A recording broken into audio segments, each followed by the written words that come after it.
Well, in 1938, Harvard researchers embarked on a decades-long study. Yep, they wanted to know the #1 thing that makes us happy in life and helps us live longer. What have we learned through 85 years of study? Well, our happiness expert, Professor Christine Whelan, joins us. Welcome back. Thank you Hi, so Christine, much. good to see you. Happy to be here. Happy to be anywhere, That's actually. right. So tell us about this study before we reveal the results. It's officially called the Harvard Study for Adult Development. It is, and colloquially, it's known as the Harvard Happiness Study. It's been going on since 1930s. It's amazing, and it tracked Harvard graduates and their wives over the years, and it looked at sort of all the elements of human life and what made you happy and what didn't. So, for example, does making a lot of money make you happy? Do you have to be a success to be happy? Well, they found that there was one thing that really stood out. There is one sort of secret element to a happy life. And that is? I know. Drum roll, please. Dennis, we need a drum roll. Drum roll, please. It's the quality of your relationships. It's not how much money you make or how successful you are. It is actually, do you have people in your life who you feel close to? So not even just in your intimate life. Do you have friends? Do you have work colleagues? Do you have family members who you feel supported by, who you care about and who care about you? That tends to be the secret to a happy life. Interesting. We all have that one person in our life that we may not see very often, but when we do, it sort of energizes us and makes us feel good.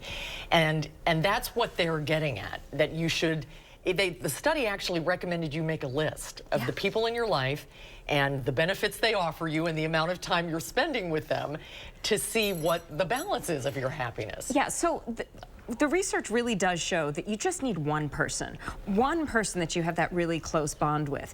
But having people in other aspects of your life, like at work, for example, those work friends that we took for granted pre-pandemic, well, when we were separated from them, we found that people engaged in quiet quitting more, had that sense of the great resignation. Why are people losing purpose and meaning at work? In part because they don't have those same work relationships and friendships that had kept them going. Interesting. Is a spouse or partner more important than a best friend?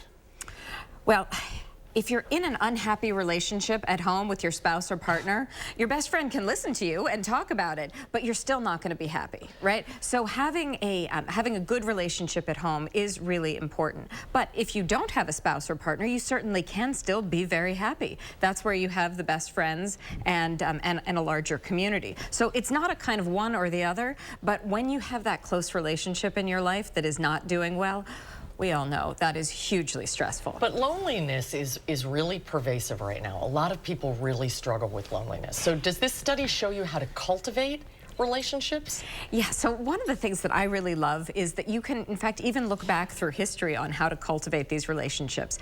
Benjamin Franklin came up with this great idea. He wanted to get to know one of his fellow congressmen, and he realized that if you asked a favor, he asked to borrow a book, but if you ask a favor of someone and you express interest in something that they have a shared interest in as well, you can make a friend. So think about other people, think about what they're interested in. Do you share that interest? Can you ask a genuine question?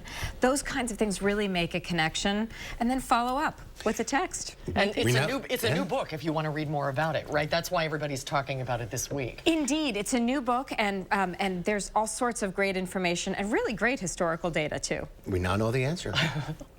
I'm glad to be here with you. Christine, thank you. It's fascinating. Thanks, Christine. Good to see you. Good to see you too.